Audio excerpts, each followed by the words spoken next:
People in denial, deceit, and delusion have a new motto, a slogan, an excuse they use whenever they're confronted with some enormous level of black criminality or black dysfunction. All they do now is say, I didn't know. I didn't know. Most of the time, it's because we didn't want to know. Hi, this is Colin Flaherty. You're listening to the Colin Flaherty Don't Make the Black Kids Angry podcast. Here we talk about black mob violence, black on white crime, black on young, black on old, black on gay, black on straight, black on kitties, puppies, and turtles. And the enormous amount of denial, deceit, and delusion from public officials, reporters, and lots of other people. All without racism, without rancor, without apology. I saw this week there was a big story in the paper where people were raising the I don't know banner. Did you see that story about the picture of Obama with Louis Farrakhan that was taken in 2006? And the guy purports to call himself a photojournalist. He held on to the picture for, 10 years? 12 years? Because he knew if he released the picture, he said if he released the picture, he thought it would do a lot of damage to Obama. Because nobody knew Obama. Nobody knew Obama was close to Louis Farrakhan. Nobody knew black people even liked Farrakhan. Well, if you don't know that Farrakhan is an enormously popular figure among black people, you're just not listening. You're not paying attention. But we had the same reaction after Maxine Waters gave her reply to Trump's State of the Union speech the other night. She gave her reply, anybody, a 6-year-old could have written this. Trump's a very bad person, he needs a wayfist. Then later on it showed Maxine Waters and a couple of other members of Congress going up to Farrakhan, giving him a big embrazo, having a nice warm face-to-face talk with him. And the tone of the article, the tone of the video was, hey, anybody know this was going on?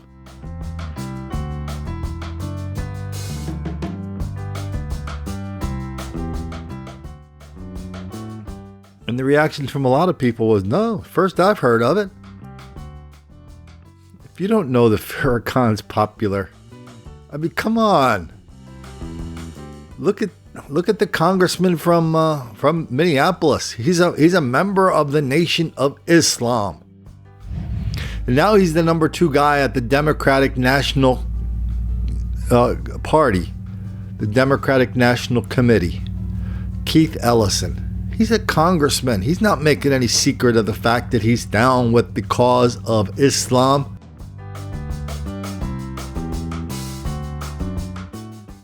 A couple years ago, I went to an anti-crime meeting in Wilmington, Delaware. It was put on by a gentleman I actually played Little League Baseball with, Charles Potter, a black guy. He's a member of the state assembly now. Has a pretty nice business going too. He has a nice insurance business and other businesses. Anyway, Charles is a Democrat. He's down with the cause. Even though he lives in a very nice house. Very few fellas live near where Charles lives. Anyway, so they had this meeting at the local school where Charles went to high school. So walked on over there. Probably 50 people in the auditorium. It was the high school auditorium. There's probably 10 or 15 people up on the stage, all the usual cast of characters. There were a couple of elected officials, a couple of police officers, a couple members of the sheriff's deputies, the county police, whatever they call those guys around here. And so everybody was kind of milling around, waiting for this whole thing to start. But it started when this big guy, very well dressed, had a bow tie. He breezed in from the back of the room, went right up to the stage, went right to the front of the line of who was going to speak, all these elected officials. And he reminded everybody in the room who didn't know who he was, I was one of them, that he was the minister in Wilmington for representing Louis Farrakhan and the Nation of Islam, whatever they call themselves here. So he got up there and started giving all this, telling us, laying it out for us.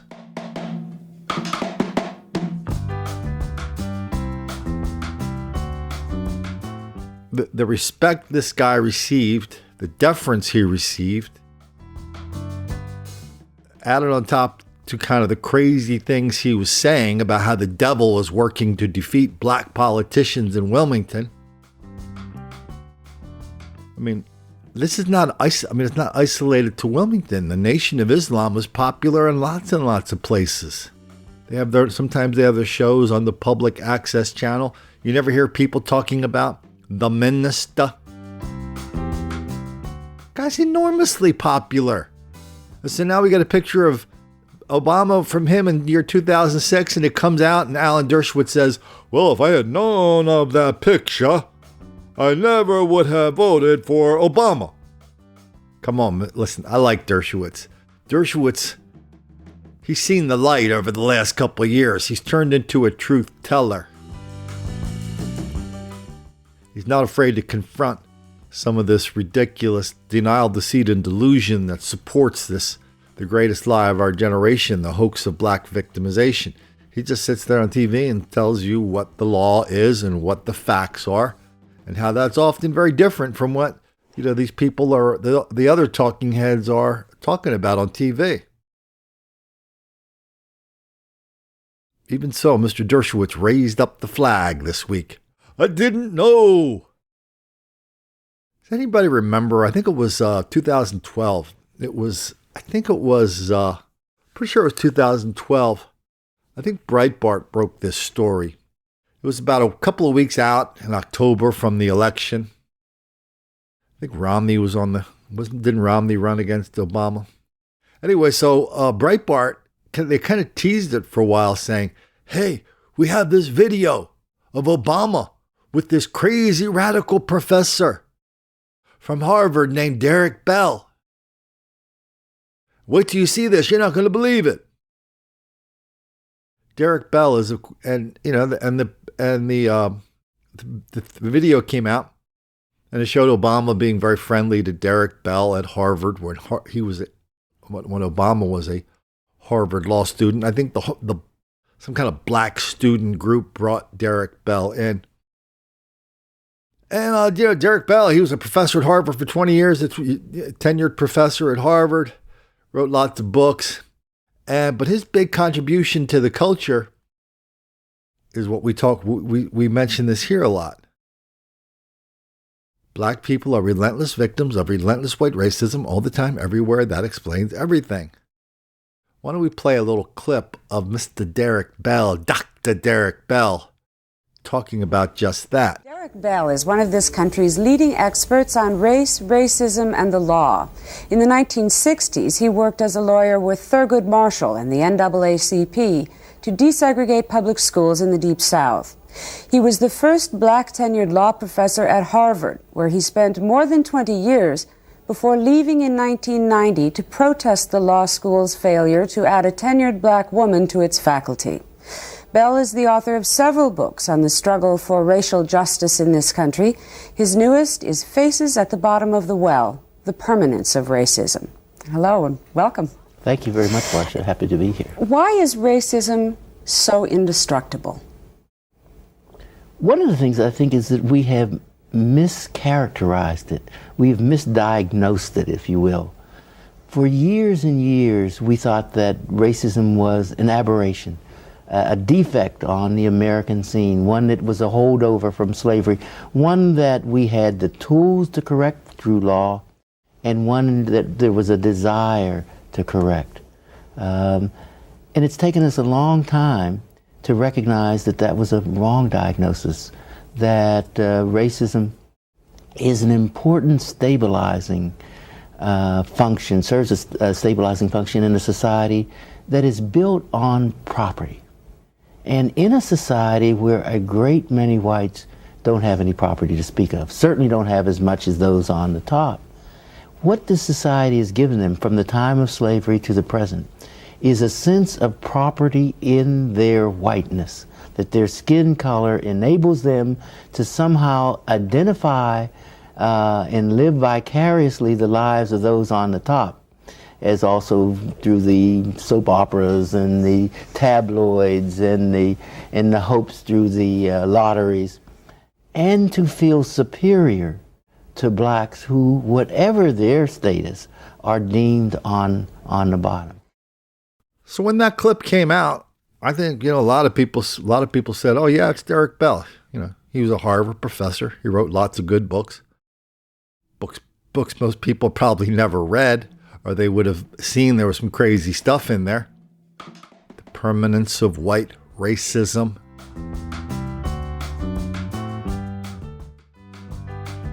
How it's everywhere, explains everything. Anyway, so he got a pass on it. That article, that video came and it went, and people, I think my memory of it is, it was met with kind of a collective shrug, kind of the same as Obama hanging around with Farrakhan. It was like, I didn't know, but I really don't even care now that I do know. And so why don't we put together just a couple clips of a couple things, a couple of my favorite things. I mean, this could be an encyclopedia, but the podcast we had yesterday was a little bit too long. So I'm going to try to make them a little shorter to make them a little more palatable. Why don't we do run a couple clips here and do the rest of this podcast based on what white people don't know about black people, or what lots of people don't know about black people. Hey, it is February the 1st. It is the beginning of Black History Month.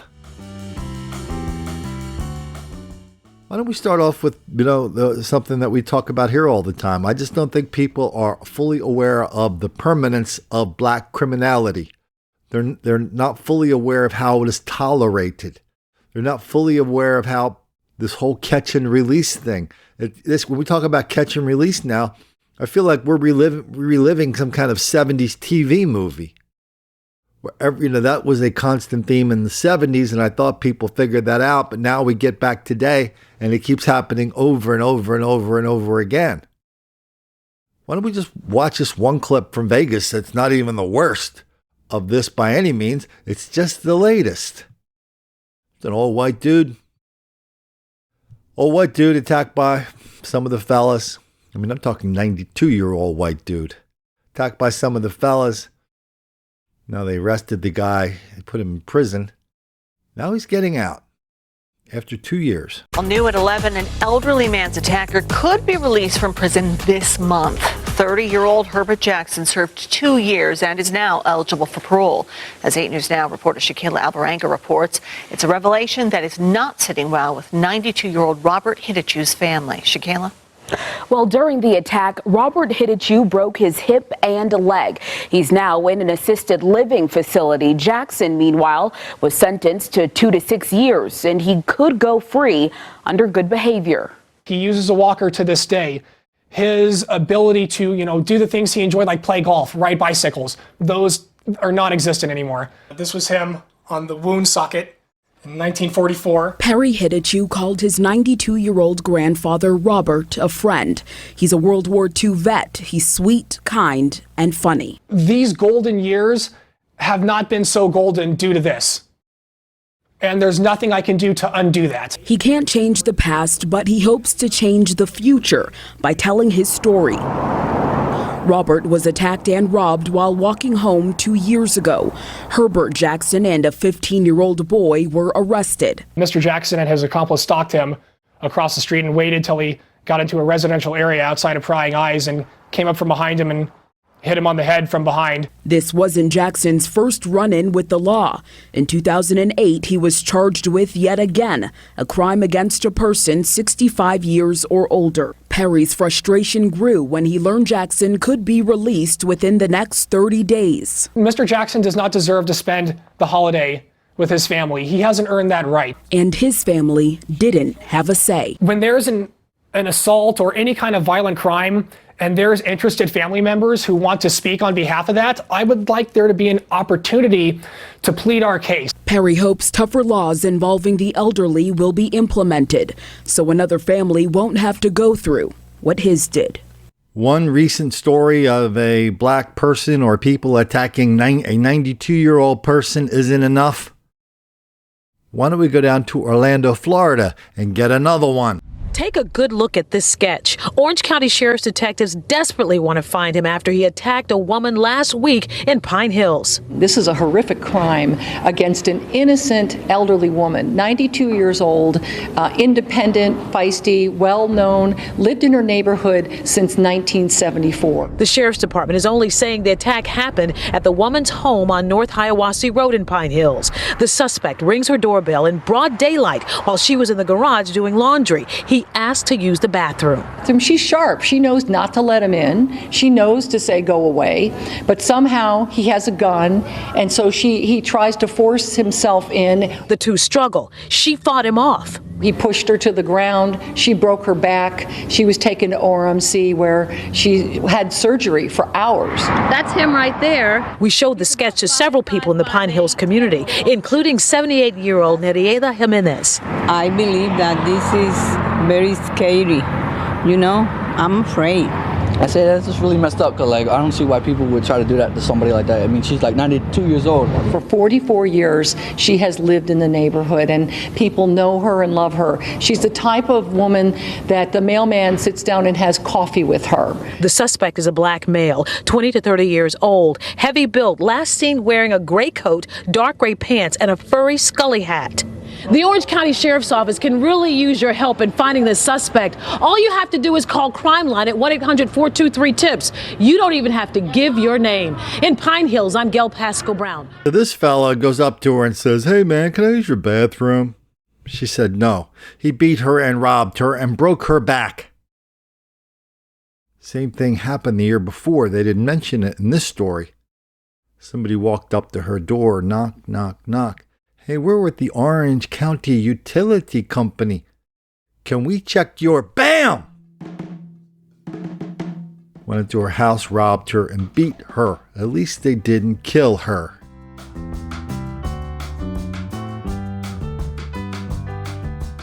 Recently at the Golden Globes self-congratulation ceremony in Hollywood, Oprah Winfrey stood up and gave a rousing speech to all the lovely ladies how they're not going to take it anymore. Me too! She gave an example of a black woman who was raped in 1944. And how she's a hero to all of us. Her name is Recky Taylor. Recky Taylor was raped by 6 white guys, and she survived and went on to talk about it for the rest of her life. So said Oprah. Okay, I mean, the proportion of black on white rape compared to white on black, the black on white is so wildly out of proportion, and I can't believe people would even bring this up without saying that. What, you say you didn't know that? Okay, here's a story I bet you don't know. You probably have heard the story of Emmett Till. If you have not, your children are about to learn about Emmett Till in school this month because it's Black History Month. So Emmett Till was the 14-year-old child who was accused of some kind of sexual harassment, sexual touching, and he was beaten and hung and killed. But before that, in 1941 to 43, Emmett Till's father was married to Emmett Till's mother until she caught him running around town on her. She got very unhappy with him. They got into a fight. She threw hot water on him. He choked her until she was almost dead.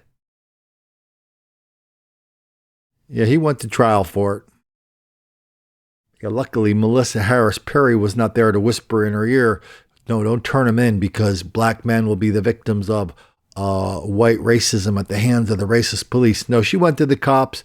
Louis Till, Emmett Till's dad, was arrested. At the sentencing, the judge said, "You got 2 choices, go to prison or go in the army." Louis Till chose the army. The judge had no way of knowing he was sentencing an Italian woman, 1 Italian woman to death and 2 other Italian women to rape, because that is exactly what Louis Till did when he was stationed in Italy soon after enlisting. Killed 1 woman, raped 2 others in Italy, in wartime occupied Italy.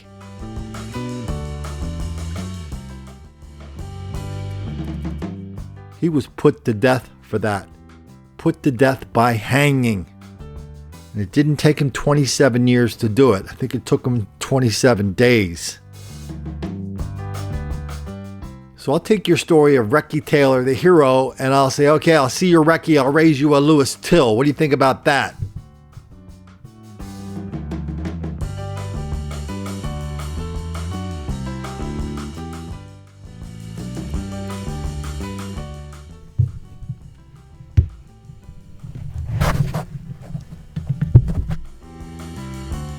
If you talk to a Derek Bell, Dave Voté, and of course the members of the Nation of Islam, if they could make a saint out of Derek Bell, they would.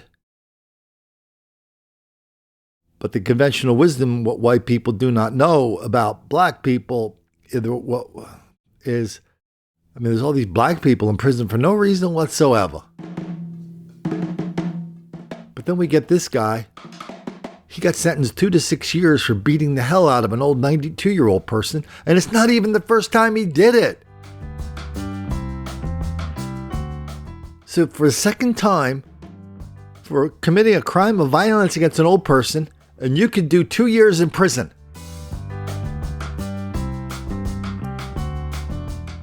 I'm absolutely convinced most people don't know that sentences are that light. What a lot of people do know is what they see on TV is that black people are being sent to jail for no damn reason whatsoever, like smoking a joint. Colin, that dude went to jail for 37 years for smoking a joint. Yeah, that happened. Well, yes, I myself was taking LSD when I learned that piece of information, but I'm sure it is true.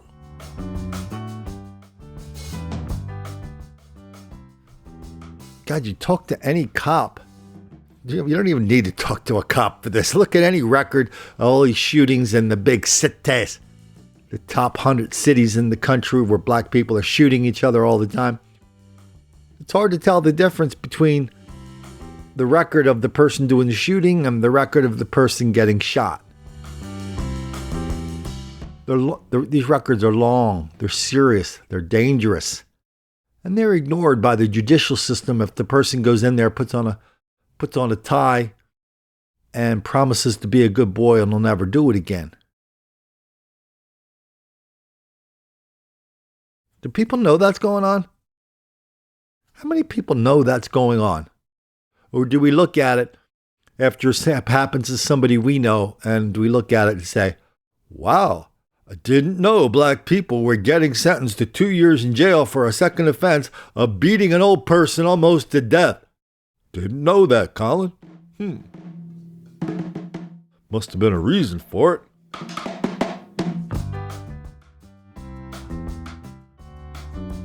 I mean, what else don't we know that is obvious? What else should we commemorate on the first day of Black History Month? One of my favorite stories of the last few months happened about, I think we did it like 6 weeks ago. It was a story out of Baltimore. The Target at the Mondawmin Mall is moving out of Baltimore. Closing down. Not moving, they're closing. And they had this meeting of city council members, of economic development officials, and community members. Councilwoman, she shops there. That's why it has to stay open. And everybody was just going, damn, why is this dang thing closing? They've got it. I mean, it's a Target. They've got to be making $1 gajillion. As a matter of fact, we were just getting ready to go up and hit them up for a whole bunch of more money for some free stuff for black people that live around this mall and this Target. You guys can't close. Had the exact same discussion a couple of days later at Memphis. They closed 2 Kroger grocery stores in and around the hood. At the Target in Baltimore, that was ground zero for the riots of Baltimore. And now 2 years later, Target goes, I think we're not going to do that anymore. Sorry. We'd rather not do business in a riot zone. The Kroger grocery store is the site of large-scale black mob violence we caught on video. Remember that one where the girl goes, they caught a white dude. That one's closing too. And everybody's going, well, I can't figure out, why are those stores closing? Why is Target closing? Really? You need somebody to tell you that. Why? But the weird thing about both of those stories is that in both cases, there was not one person who stood up and said, hey, people, I don't know that much, but I don't think they want to do business in this black neighborhood because black people really aren't into white people that much. They like burning our stuff down when we're not around. They like looting it. If somebody gets arrested for selling a loose cigarette.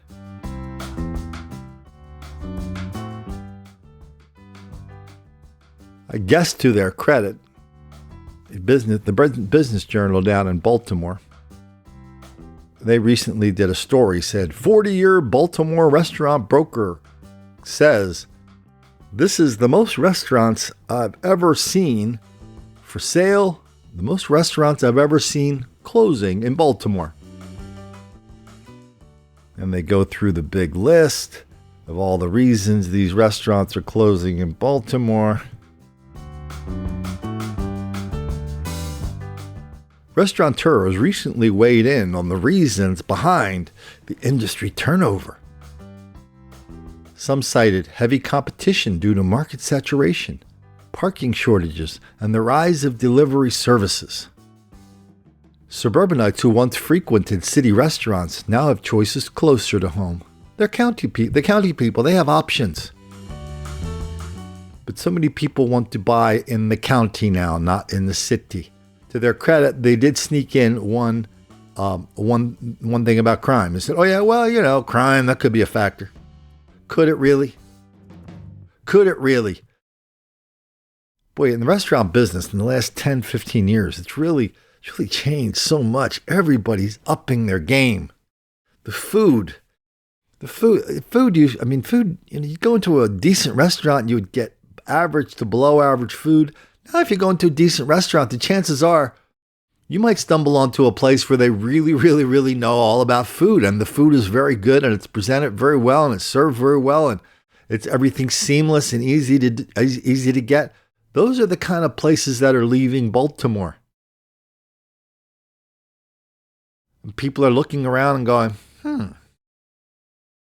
didn't know that. I didn't know if you had massive riots for several days where the mayor gives everybody space to destroy, where the state's attorney, aka district attorney, tells the young black people of Baltimore, it's our turn.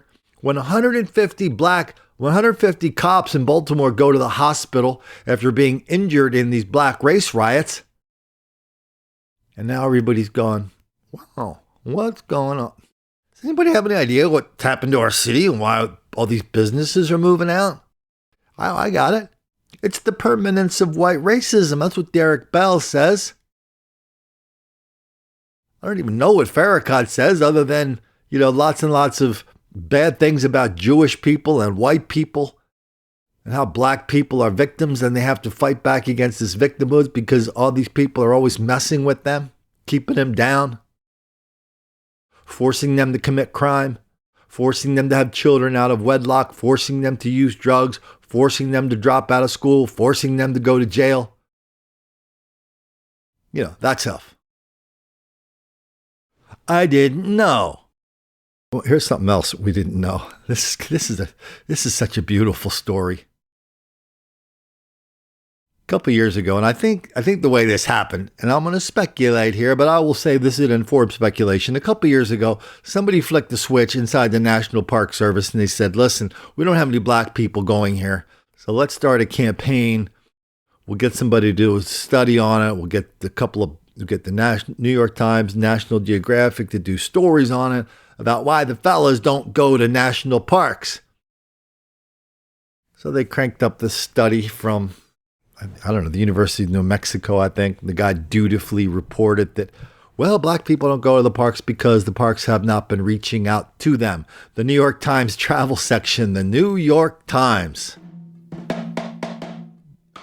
They did a big story about why aren't black people going to the national parks? And they found a family, and they said, "Oh yeah, well, we don't go to national parks because when we were growing up, we always knew black people were not welcome in national parks, and that the KKK held meetings in national parks." That's the New York Times. And at what point, do we point our finger at that family telling the New York the most venomous and hostile, racially incendiary things they can imagine? We've got to point the finger at them just as much as the New York Times for just printing it uncritically, enthusiastically, as if we were breaking some kind of story. Okay, you remember the people, people go to national parks. I mean, I'm thinking of the people when I was a kid, wasn't it kind of our family didn't go there. The people who did go there, they had a station wagon, they had a couple kids in the back. They were kind of nerdy. Okay, the Revenge of the Nerds. The nerds really, knew what was going on. The rest of us did not. They pack a station wagon, maybe a tent on the top, maybe a canoe. Boom, they're in a national park. Does anybody remember anything about, going there to, promote racial hostility? Now, the New York Times does that story. National Geographic does this story. Let's give that a watch. There was a time when I would see African Americans at such an infrequent rate that when I saw them, it was just that silence. And that was once every month or so when I first came here. But now, my expectation is that every day I'm here at my job, I will see an African American. In 2013, after visiting several national parks and not seeing people of color, not seeing African Americans, I started to grow concerned as to why that is. So I asked, is this a problem for the Park Service? And the Park Service will openly admit to this being a problem. They just don't have the means to solve it. So it will take grassroots organizations such as mine to come in and engage communities of color in these outdoor spaces. Their families haven't taken them to places like this because their families don't believe that there's a cultural connection or that these places are places for them. Because the key thing to keep in mind is that African Americans have come out of a history of exclusion, not inclusion. So it's nice for us to actually receive an invitation and so that there's a sense of safety that when we get there, we'll be treated fairly and we'll be treated with respect. There are African Americans right now who have become the director of the National Park Service. I'm referring to Bob Stanton. There are African Americans who are right now chief rangers, but they are in general unknown to the larger culture of African Americans. So there needs to be a little bit more clarity and an expression of the accomplishments that these pioneers have made. Before there was a National Park Service in 1916, it was the U.S. Army that took care of all the national parks. And it just so happened that during that period, there was the 9th Cavalry, which was an all-black unit. Well, the Buffalo Soldiers were African-American soldiers that were allowed to join the regular U.S. military after the end of the Civil War. So they went to Yosemite and protected it from poachers, protected it from people who would start forest fires. And part of that whole history has been sort of lost in the way American history is taught. I never saw people that really looked like me on the trails. And, I was fortunate enough to, have a father that was a lover of nature too. And so at an early age, I remember one of our first national parks, we went to Yosemite, and I was just blown away. And we hiked up to the falls, and I've been hooked. I've been hooked ever since. It's important for people of color to develop or reestablish relationships with the outdoors so that in 15 to 20 years, when people of color are the #1 demographic in the country, we will have established those relationships. When Olivia is an adult and she's my age, I really hope that these parks are preserved. Giving her this introduction now, I hope that this seed is planted so deep within her that we never know. We may be raising one of the world's, conservationists. But this is just beautiful. It's beautiful, and we need to protect it. And so now we see this racial hostility seep unchallenged, uncritically accepted, enthusiastically reproduced in National Geographic, the New York Times, and lots of other places, the exact same story. This fairy tale of white hostility, black victimization, pure Derek Bell. Hey, Dr. Bell, can I ask you a question? Why don't black people go to national parks? Well, it's because the white people who are in permanent, the poor white people, they don't like black people, makes them feel better about themselves.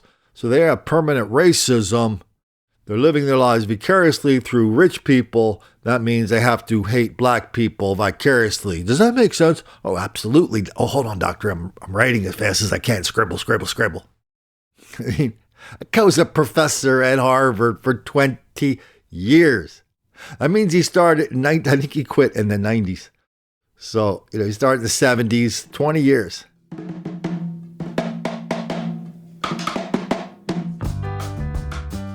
And so when we talk about how this racial hostility is now part of the mainstream, whether it's New York Times, National Geographic, MSNBC, CNN, whatever, I mean, people look at it, they just listen to it, they don't think about it, it just washes over them, it goes in, it goes by, it goes over, it goes under. People accept it in different ways. But when confronted with it like this, or when confronted with something on a more personal level, they look at us and they say, Colin, we didn't know.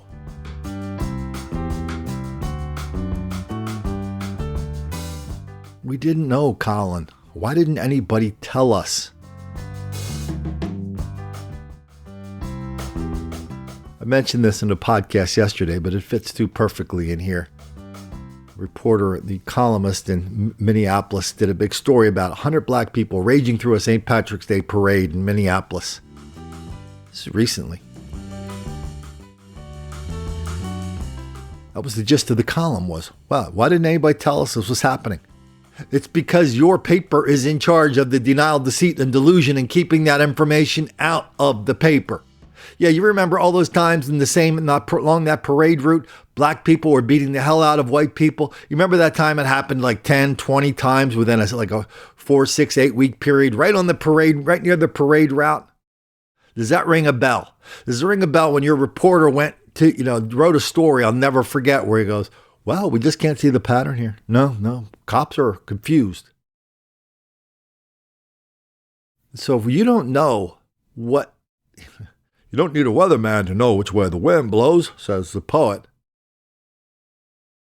But now there's just too much stuff going on. There's too much denial, deceit, and delusion trying to catch up with the reality, but it can't keep up. There's too much of it, there's too much violence, there's too much dysfunction.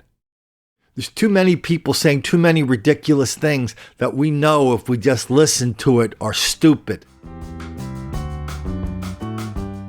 So we're really running out of this the luxury of being able to say, we don't know what is going on. If the mom comes home and her 12-year-old kid, 15-year-old kid just had the crap beat out of in a McDonald's like we saw the other day, we don't have the luxury, she doesn't have the luxury of looking at us and going, well, I didn't know. I still don't know what happened. Westchester, New York, this 15-year-old girl gets followed into a McDonald's and stabbed to death. Couple weeks ago. Since then, on the same high school, there have been 2 other episodes of large-scale black mob violence. Nobody died. Every day, there's some kind of large-scale episode of black mob violence at a high school in this country. Every damn day. Teachers are going to the hospital. Large cops are going in there with pepper spray. People are getting hurt, breaking up the fights.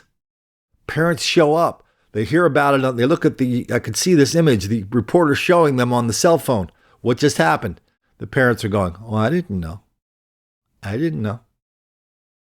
No, you're just not grokking it. You keep seeing this black dysfunction on every level, wildly out of proportion.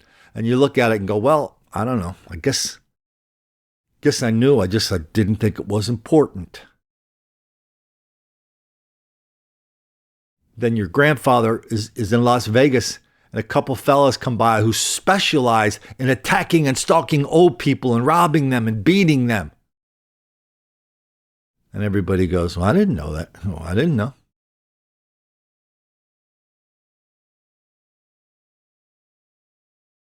Well, that's a luxury we don't have anymore. I understand everybody wants to live in their bubble and be happy and be sheltered from all this stuff. I get it.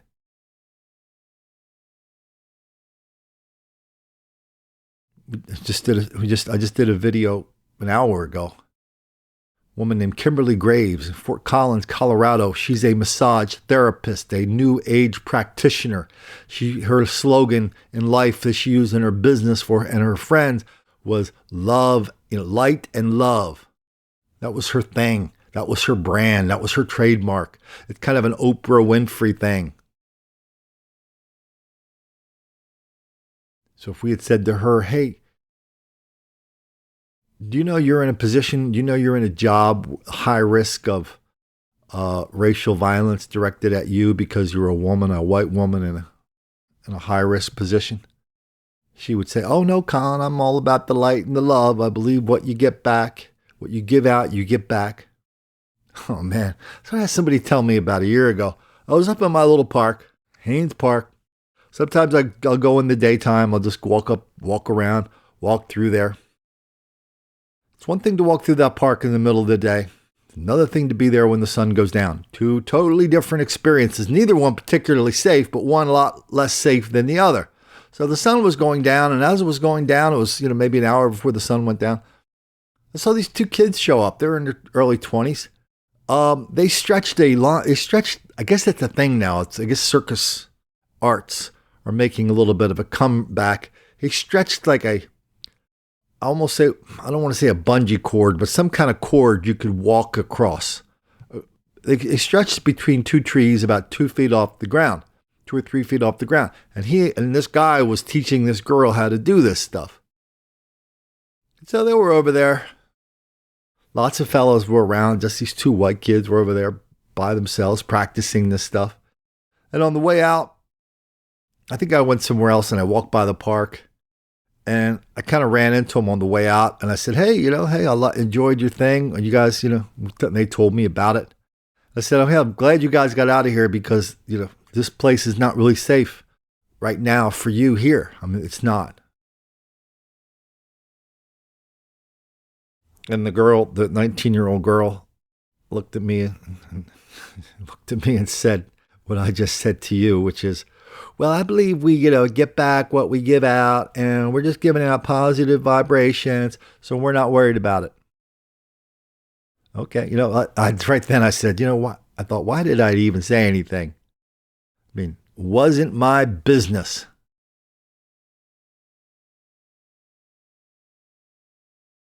I didn't see him up there anymore. Maybe somebody else told him the same thing I told them. I don't know. See, that's my excuse now. I don't know. I don't know what happened to them.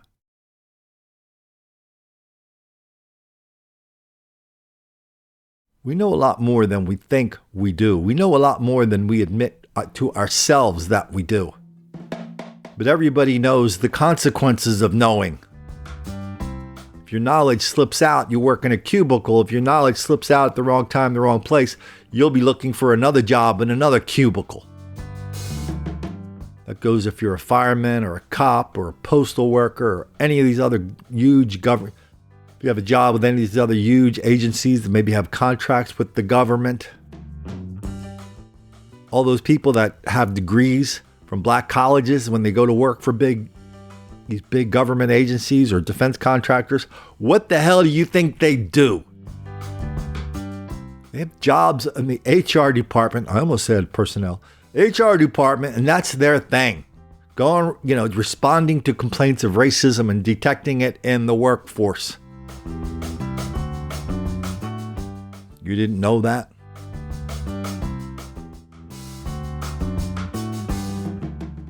Now you do. Now you don't have an excuse for not knowing. Even if knowing does make the black kids angry.